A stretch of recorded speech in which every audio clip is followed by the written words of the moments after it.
One of the best indicators of the struggles in the housing market, I got back from Boston 6 weeks ago, and I got into my Uber, and it turned out my Uber driver was a real estate agent, right? Yeah. And so it's really everything. It's the inflation numbers, it's the economy that's going to be slowing, and it's also just the overall kind of wear and tear that it does on the consumer. If inflation, let's say, is at 4 or 5%, how do they print trillions of dollars with the risk of inflation jumping to 20 or 25%? I mean, we don't want to be Venezuela. We don't want to be some of these countries where you have this kind of crazy inflation. So the question is, how do we get out of the next recession? And that's the question. I don't have the answer for that. We might just have to pay the piper at this point. I want to start straight into talking about the Federal Reserve and your bigger macro picture predictions for the coming year. Now, the Federal Reserve is slated to meet next week, a very important meeting, the last meeting of the year. They are expected or telegraphed to raise interest rates by 50 basis points, according to Jerome Powell's latest statements at the Brookings Institution a few weeks ago. Now, this is in line with what the stock markets are currently pricing. Remember, back then he made that announcement. We had a big spike and a big rally. What do you think they're going to do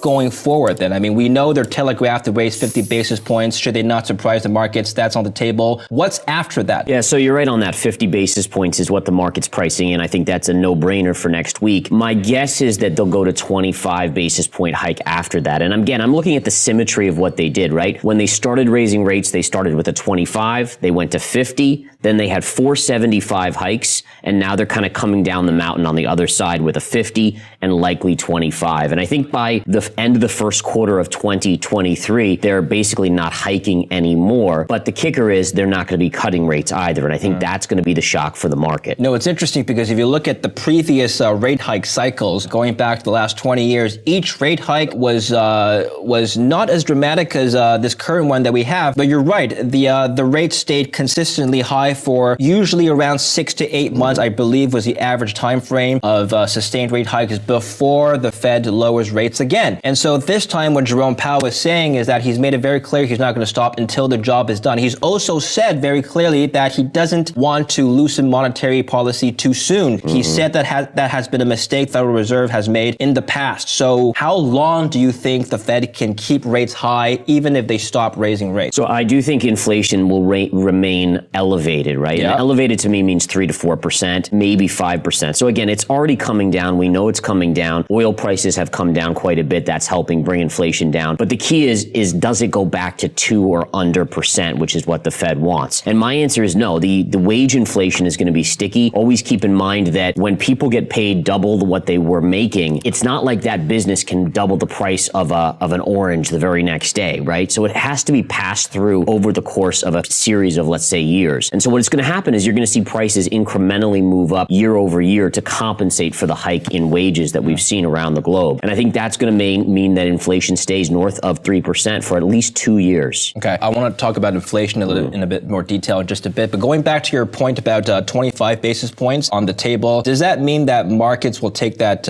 well? Because 25 basis points is somewhat more dovish than what we've been seeing. Like I mentioned, they've raised rates by 6 times already, 0 to 4%, pretty dramatic in 1 year. 25% relatively, 25 basis points rather, relatively speaking, is quite dovish. Yeah, so 50 is already, we saw that little rally off of the 50, kind of the guiding to 50, and then you're going to look for 25. And the market is going to like that as long as the economic data doesn't start falling off a cliff. Right. All right. If we start to get to that point where bad news is actually bad news, because remember, right now, bad news has been good news because it means that the Fed is less likely to hike when you get that bad news. It means the economy is slowing, so they're not going to raise rates as much. But if we get into that next period where you see bad news starting to become bad news again, then I actually think that it doesn't matter. The market will realize that the Fed's not going to cut rates, and bad news means we're slipping into a recession with no bailout from the Federal Reserve. All right. We've currently got about 1,000 people watching us live. Spread the message to your friends. I know this isn't the World Cup, but this information might save your life trading-wise. So please spread the information to your friends and family and your colleagues. Get them to come watch and submit your questions live. Hit that subscribe button. Gareth, let's talk about the CPI data that's coming out next week. CPI is coming out now. 7.7% was the last reading, been coming down steadily since 9.1, which was the peak back in June. Narrative that the Federal Reserve is spinning is that inflation has already peaked, and it will never see 9.1% again. Well, at least not for the foreseeable future. It's not 2%. It's not 9%. Where are we going to go? So it is coming down. There's no doubt about it, and you will see a number that reflects that. And part of the issue here is that inflation is from the past year. So 12 months ago, how much has inflation gone up? Well, if we go 12 months ago, inflation numbers were already spiking. So what it's telling us is that yes, the inflation numbers are still going up. We're still seeing inflation, but the rate of increase is slowing. And that's what we see in these inflation numbers that are coming back in. And I think that's a common misconception. Everyone hears, oh, the inflation numbers were better than expected when they come in, but it's not saying prices are going down. It's just saying they're not rising quite as quickly. So I think investors have to be ready for that. I mean, it means that the prices at the grocery store are still going to be going up over time, just not as quickly. And it's going to hurt the economy. There's no doubt about it that investors and retail Americans in general are going to feel the crunch in 2023.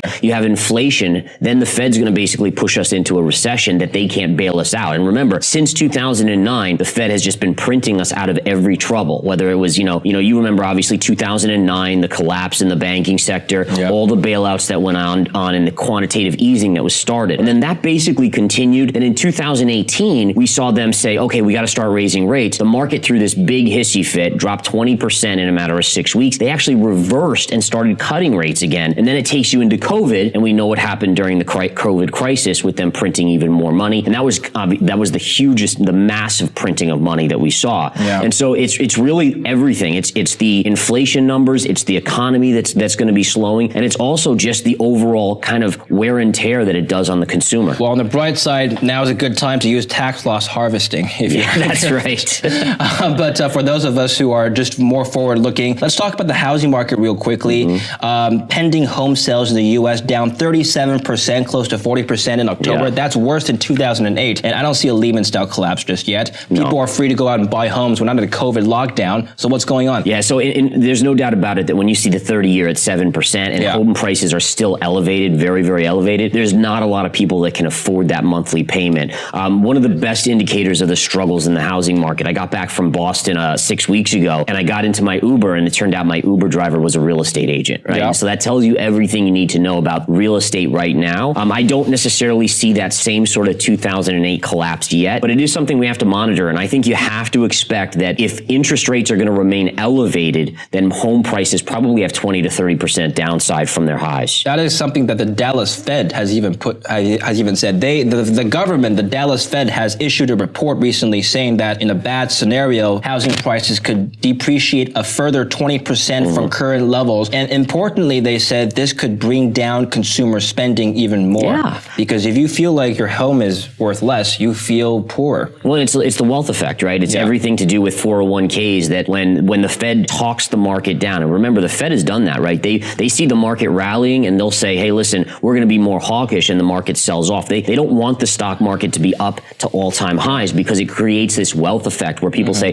hey, look at my 401k. It's worth X amount. I can go buy that new car now. And same thing with home prices. Your home, you bought it last year. You already made 100K on it, and it created this wealth effect. So it's all tied into this inflation that's going on. And I do absolutely think that this is one of the things the Fed needed to pop these bubbles. Now, the question is, can the Fed control the collapse? In history, they haven't done a great job of it. I'm doubtful that they can again. Okay. Well, how does this sustained inflation level that you talked about, how does this translate to the markets? Let's start by talking about the stock markets first. And I do want to just spoil the thesis here because it is important to set it up. You have told me before in prior interviews, and you told me again offline just today, that you don't see the stock markets recovering to its previous all-time highs until several years down the line. We've seen a recent precedent for this, actually. The NASDAQ, following the the dot-com bubble burst in 2001, didn't recover to its previous 2000 level high until 14 years later. Is that going to happen again? Yeah, I do think it is, and it actually could be worse. So I do think at least a minimum of 10 to 15 years. I want to show you some really cool charts here. So take a look at the charts. Here's the Dow Jones Industrial Average, and I'm going to show you guys why I'm showing this chart. So take a look at what we have here. You have this